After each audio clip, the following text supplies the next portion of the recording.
So guys, remember this is a mixture of oil, salt, a bit of sugar, and water, and then we boiled it. I boiled it. It's warm,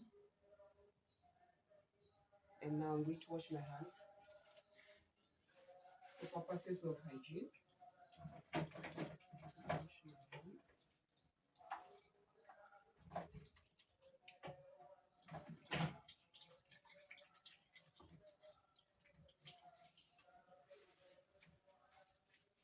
And dry them with this towel. And get my unga, which looks little. There's unga somewhere. Follow me.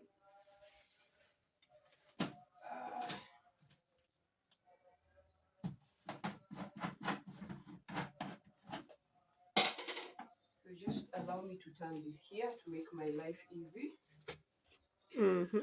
I'm mixing the flour inside the mixture that I showed you earlier on so that we can make a nice soft dough for our chapatis. So I'll go with you step by step. So if you're interested in this version, because there are gazillion versions of cooking chapatis in Nairobi, Kenya.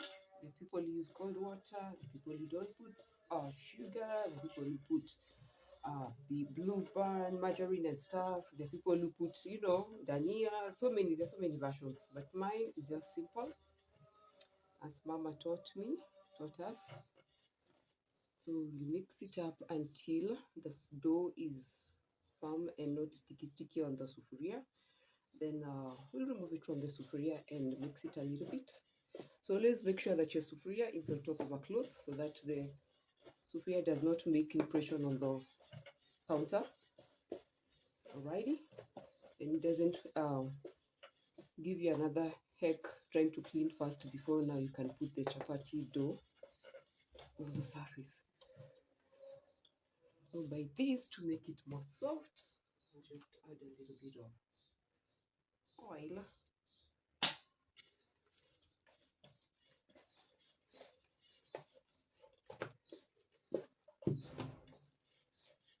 As you can see, my sufuria is clean. That's how I like it.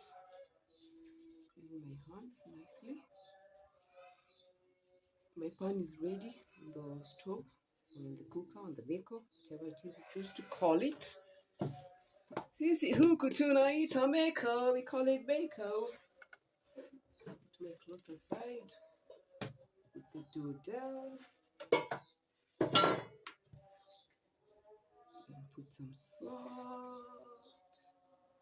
not salt, flour. For a long time I used to call it flour. So mix the dough. I make it into this huge, it looks like one big chapati, but it's not. Out of this there'll be so many chapatis. Then I'm going to put my oil generously. This is how I was taught. There are many ways of killing a rat. So mine is being killed this way, guys, okay? So you spread it, you can even use your hands to make the work. Chop chop. Then now you roll it. So if you cook this way, kindly comment down below. Compare your notes. So you see, it's long nicely. We are now going to cut using a knife for buttering bread. So that's one person. Second person. Add. And now I can do two or one more. And this one I can cut into pieces to make my chapatis sizable.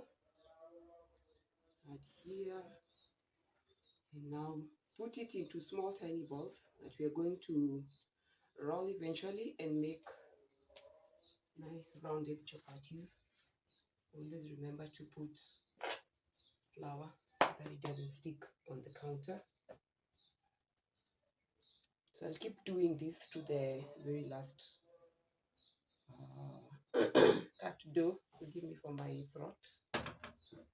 in my husky voice. So I put them in balls. That's how I like it.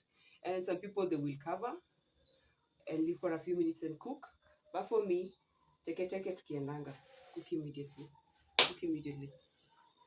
Then now the fire is on. My pan is already getting heated, so that the temperature there, when I put my chapatis, it will just be going on and on. I'll flow and flow and flow. So I'll get my 2 plates. And I'll put my chapatis. And I'll be right here. So I'll start rolling them one by one. I like rolling like half of them or 3/4 of them. And then I begin cooking so that I can, there'll be remaining a few that I can just easily roll when others are getting cooked, to save time and to just avoid wasting too much fire in rolling or switching it off and starting all over again. I hope you're together. So as you can see, my chapatis are soft, very soft.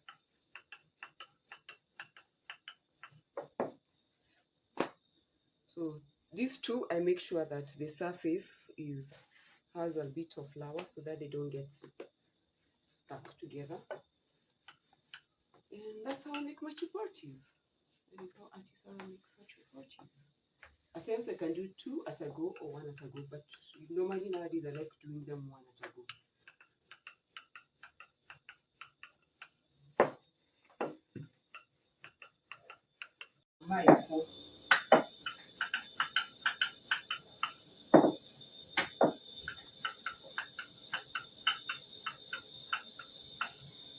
It is hot, guys, very super hot. I'm gonna try and diffuse the heat and even open the window just a little bit so that I can have flow. I've rolled everything. That's normally how I like it. Now it's just cooking. Let's get to cook one by one.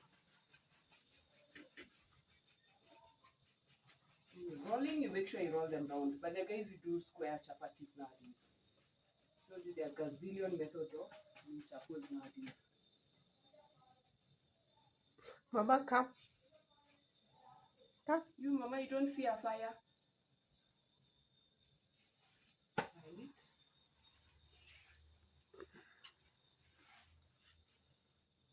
And I don't like very oily chapati. Let's put a little bit of oil.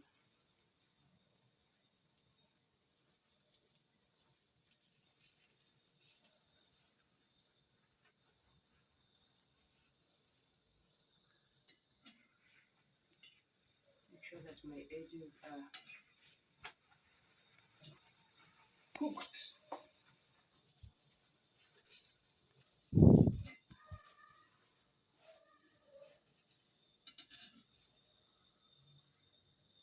There you go. One down, on to the next. So I'll keep doing that until they're all done. I think I'll put my fire a little bit up again.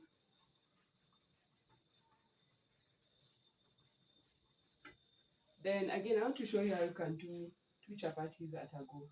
So I'll do this, turn it, put it aside, then put another one, then I'll combine them. Because that one really saves a lot of time. If you're in a hurry, you have a party, and so when it's like that, remove it. The next one. Mom, can I ask you a question? Yes, you may ask. Do you put spices in your food? Cooking is very wide, and people have come up with different tastes and palettes, so people throw in interesting things on their chapatis. So you can, if it makes you happy, why not? You can have spiced chapatis. What about your stew that you've made? Yeah, you can. You can make the green grams very spicy, very hot. Is it good for small children? No. Okay. So you see, I've already done my 2 chapos. I put them back on the fire and cook them together. So I'll begin with this one on top, turn until they're both done. It saves a lot of time. Well, Can I ask you another question? Yes, you may. You told me that you started cooking chapati when you were how old? I started cooking chapos when we were in primary school, barely class 6, because my mama used to do her side hustle was cooking chapos. Okay. So we had to learn at a very early age. And it's not chapos only, even ugali and mboga, we started cooking them when we were class 1, class 2, 3, we were experts. Because used to teach us, all of us at Abu. She just call us and explain to us, show us how it's done. And I'm grateful for the lovely work she did on us. Have you ever unguad? Yes, enough times. Get burnt. Burning is part of cooking. Especially when I went to now do the hotel stuff, I used to get burnt. So I'll keep turning until they're all ready. This one is ready, this side, only this side remaining. That's how you cook 2 chapatis at a go. And you can do even 3. So maybe I should do 3 now, so that you can see how fast I'm moving.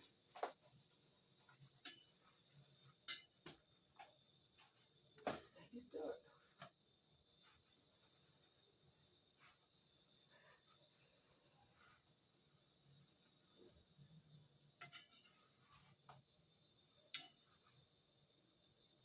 Always make sure that the edges of your chapatis are done, because there are people who their edges are always not cooked.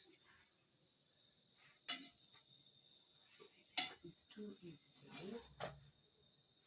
Let's try 3. 3 go.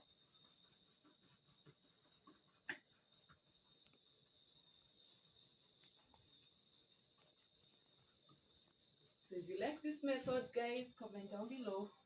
Give this video some nice likes and some sweet comments. So when I do 3, I'll be remaining with 3. So I think I'll just do 3 and get done. Call it a wrap. I've enjoyed. We started with the grams that will be eaten with the chapati.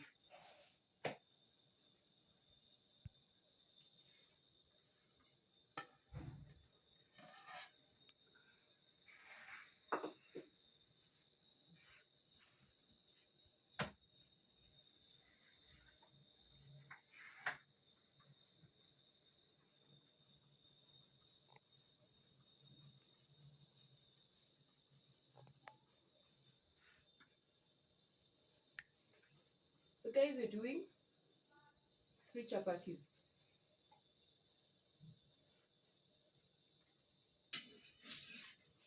And it's a bit tricky and you can easily get burnt, so be careful.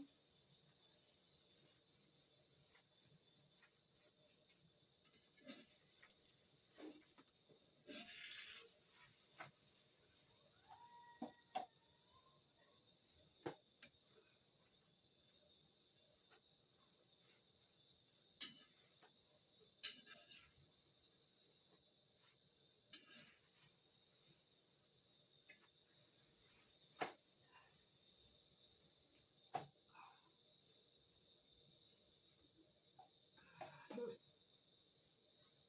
have to be first.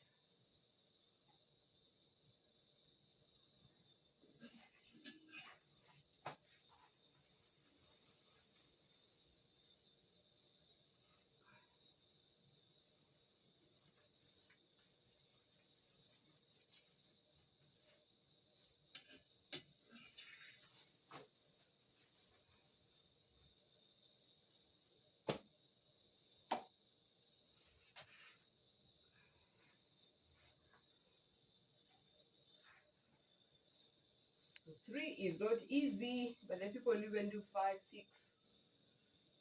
They're used to it. Oopsie daisy. That one is ready.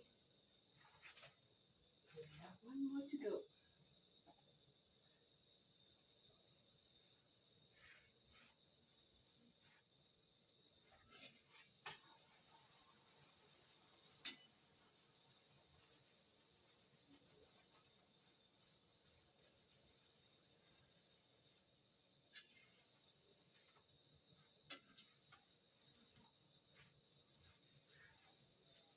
I'm gonna do my final 3, then I call it a day. So guys, thank you so much for watching my videos.